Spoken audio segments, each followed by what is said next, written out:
21절로 29절입니다.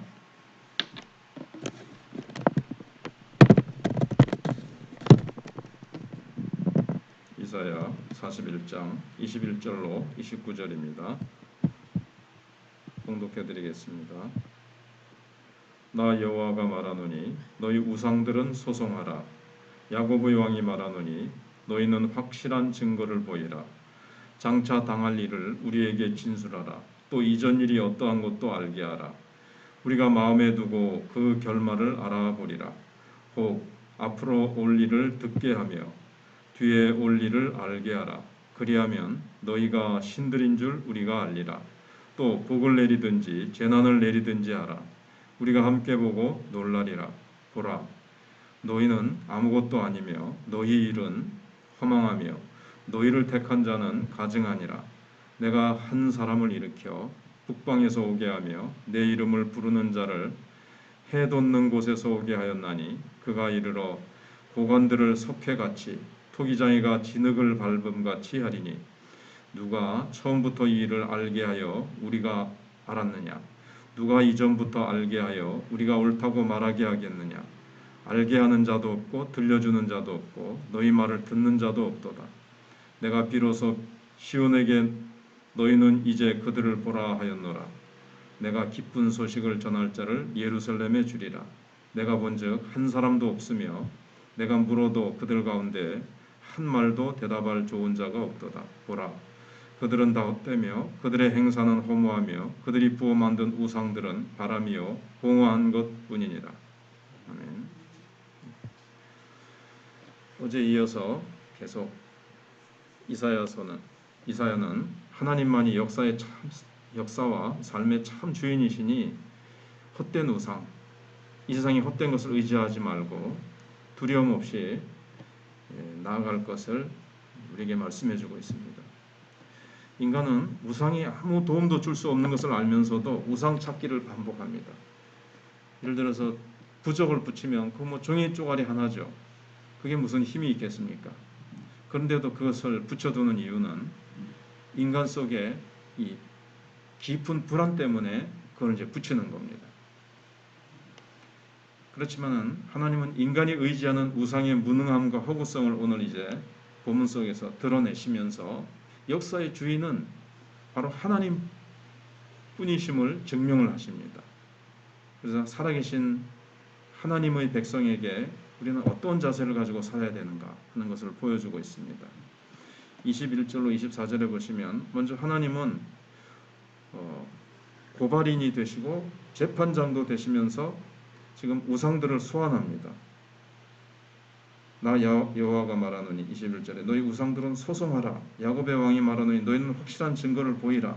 우상들을 향해서 그들을 소환해가지고 너희들이 한번 너희가 정말 신이라면 신이라는 그 능력, 신이 가지고 있어야 될 그 능력을 한번 발휘해서 너희들이 신임을 증거해 보라는 겁니다.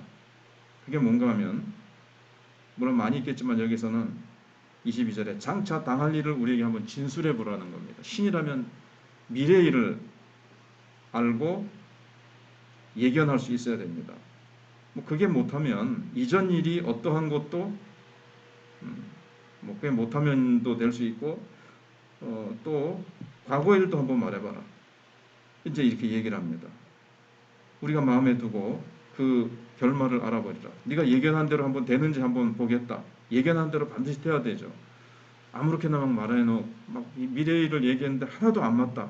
이런 무슨 엉터리로 말한 거니까 그건 신이라는 것을 증명하지 못한다는 거예요. 그래서 과거의 일이든지 앞으로 올 일이든지 한번 말해봐라. 그런데 그러면 23절에 너희가 신들인 줄 우리가 알리라. 또 복을 내리든지 재난을 내리든지 한번 해봐라. 우리가 보고 놀랄 것이다. 근데 실제로 이제 이건 문학적인 표현이죠. 우상하고 논쟁할 수도 없습니다. 우상은 생명도 없고 실제로는 존재하지 않기 때문에 논쟁 자체가 불가능한데 이렇게 우상이 허무한 것임을 드러내기 위해서 이런 이제 표현을 쓴 것입니다. 그래서 여기 보시면 25절에 내가 한 사람을 일으켰는데 이 한 사람이 바로 이제 우리가 구약성에서 잘 아는 고레스입니다. 고레스의 등장을 누가 예견할 수 있었겠습니까? 우상 가운데는 다른 민족이 이스라엘을 제외한 여호와 하나님을 제외한 다른 어떤 우상도 고레스의 등장을 예견한 우상은 하나도 없습니다. 이걸 통해서 하나님만이 미래를 결정하실 수 있는 하나님 뿐이심을 이렇게 하나님께서 선포하고 계십니다. 그래서 우리는 이 역사의 주인을 믿고 기다려야 됩니다. 하나님께서 모든 역사를 주관하시고 하나님께서 내일도 1년 후도 모든 우리의 앞날을 하나님의 계획과 뜻에 따라 주관하시고 하나님이 통치하신다는 것을 믿고 우리는 기다려야 됩니다. 그래서 25절 26절에 보시면 조금 전에 말씀드린 대로 하나님께서 북방에서 고레스를 부르십니다. 그러니까 지금 바벨론에 이스라엘이 포로되어 있기 때문에 바벨론을 기준으로 보면 약간 북쪽에 있죠. 고레스가. 그래서 고레스를 하나님께서 일으키셔가지고 그를 이제 와서 바벨론을 치게 하십니다. 여기 내 이름을 부르는 자를 그랬는데 고레스가 진짜 하나님을 신실하게 믿었다기보다 하나님을 마치 위에서 일하는 자처럼 해도는 곳에서 오게 하였나니 그가 이르러 고관들을 석회같이 토기장이가 진흙을 밟음같이 하리니 그렇게 하나님께서 고레스 왕을 통해서 이스라엘을 괴롭히고 노역을 시켰던 바벨론을 하나님께서 그냥 점토같이 짓밟아 이겨버릴 것이라는 것입니다. 그래서 고레스가 바사 왕이지만 마치 하나님의 종인 것처럼 이렇게 표현하고 있습니다. 자기 의지로 내가 하나님을 위해서 이렇게 일해야지 그렇게 한 것은 아니지만 자기도 모르게 하나님을 위해서 이렇게 일하는 거죠. 하나님은 그렇게 하십니다. 누구든지 하나님이 원하시는 대로 하나님께서 이제 쓰시는 거죠.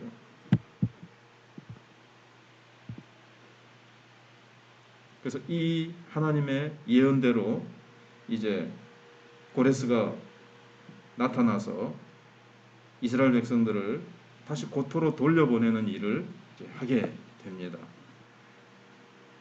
그래서 여호와가 정말 하나님이시구나.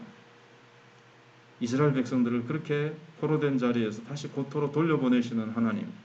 그래서 하나님의 이름을 온 열방 가운데 드러내는 일을 고레스 왕이 하게 됩니다. 그래서 봐라, 내가 하나님이지 않냐. 나는 앞일을 예견하고 내가 예견한 대로 내가 원하는 대로 일을 이룰 수 있는 내가 참 역사의 하나님이다 하는 것을 하나님께서 드러내십니다. 열국의 역사를 주관하시는 분이 하나님이시기 때문에 지금 열방이 혼돈스럽고 전쟁과 물가 상승과 온갖 지금 세상이 요동쳐도 역사를 주관하시는 분은 하나님이시기 때문에 우리는 두려워하지 말라고 하는 것이 계속해서 이사야 지금 40장 41장에서 하시고 있는 말씀입니다. 우상들 가운데 누가 바사왕 고레스가 나타날 것을 누가 예견이나 했겠습니까? 누가 내가 고레스를 일으켜서 이스라엘 백성들 너희들을 이제 다시 회복시키겠다. 누가 그런 약속을 줄 수 있겠습니까? 하나님 외에는 없습니다. 그래서 우리가 지금 한반도의 정세가 굉장히 불안합니다. 북한이 전쟁을 일으킬 듯하고 지금 막바지에 이르면 어떤 짓을 할지 모르는 상황 속에 있습니다. 그러나 우리는 몰라도 하나님은 하나님의 뜻을 따라서 한반도의 정세뿐만 아니라 저 지금 유럽의 정세, 러시아와 지금 유럽과의 정세도 어떻게 돌아갈지 우리는 도무지 알 수 없습니다. 어떤 누구도 말할 수 없습니다. 어떤 예견자도 말할 수 없지만 하나님만이 알고 계시고 하나님은 하나님의 뜻대로 이끌어 가실 거기 때문에 우리는 이 정세를 보면서 불안해할 필요 없이 우리는 하나님을 담대히 의지하라는 것이 오늘 본문의 내용입니다. 그래서 26절에 반복되는 것이지만 누가 처음부터 이 일을 알게 하여 우리가 알았느냐? 누가 이전부터 알게 하여? 아무도 미래를 알 수 없다는 겁니다. 하나님만이 특별히 이제 자기 백성 이스라엘의 미래를 예견해서 기쁜 소식을 주십니다. 누가 이전부터 알게 하여 우리가 옳다고 말하게 하겠냐? 알게 한 자도 없고 들려준 자도 없고 너희 말을 듣는 자도 없도다.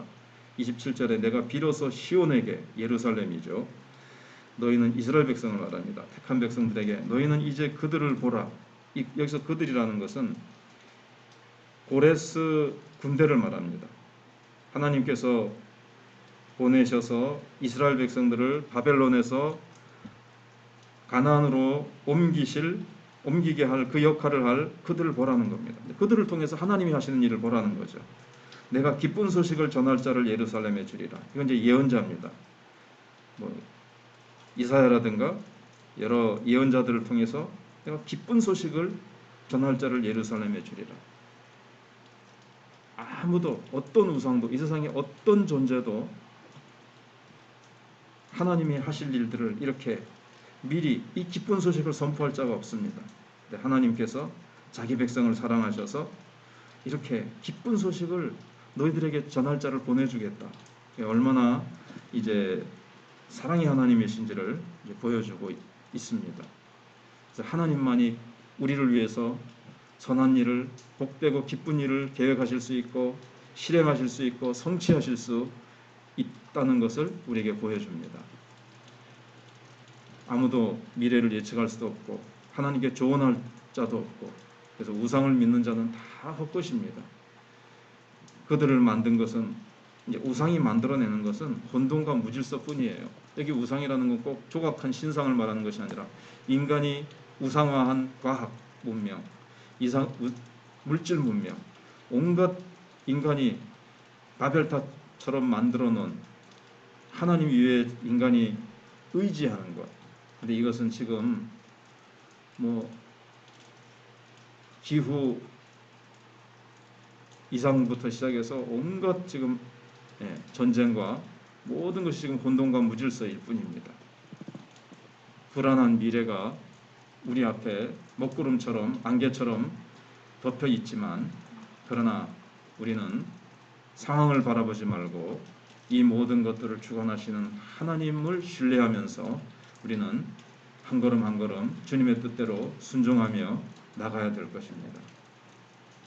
인간은 불안하니까 자꾸 우상을 숭배합니다. 며칠 계속 말씀드려서 그렇습니다만은 일본의 정치가들이 왜 점술에 빠졌을까요? 불안하니까 그런 겁니다. 근데 아무것도 의지할 게 없어요. 그러니까 점술을 붙드는 건데, 근데 그것은 더 깊은 멸망과 비참함으로 빠져들어가는 것입니다. 정치가만 그렇게 했습니까? 이 세상에 지금 세상이 불안하니까 점점 더 사람들은 우상과 헛된 신을 찾아갈 겁니다. 신앙은 이 불안과 싸우는 것입니다. 계속 싸워가는 겁니다. 불안한 환경과 상황이 우리를 덮치고 우리를 흔들어도 우리는 결코 이 불안한 상황이 아니라 이 가운데서도 분명히 우리를 사랑하시고 우리를 위해서 새 일을 행하시고 우리에게 기쁜 소식을 전해주시는 이 예언자, 바로 이 성경 말씀, 기쁜 소식이 들어있고 우리를 세우시는 능력의 말씀이 있는 우리가 성경 말씀을 붙들고 우리는 이 말씀하신 하나님께서 이 말씀대로 반드시 이루시고 우리에게 장래일을 다 성경에 기록해 놓으신 이 말씀대로 될 것을 믿고 두려워하지 말고 주권자이시고 역사의 참 주관자이신 하나님만 믿고 우리가 모든 두려움을 내려놓고 우리는 담대하게 미래를 향해서 하나님이 이루실 역사를 향해서 한 걸음 한 걸음 담대히 나아갈 수 있기를 바랍니다. 기도하겠습니다.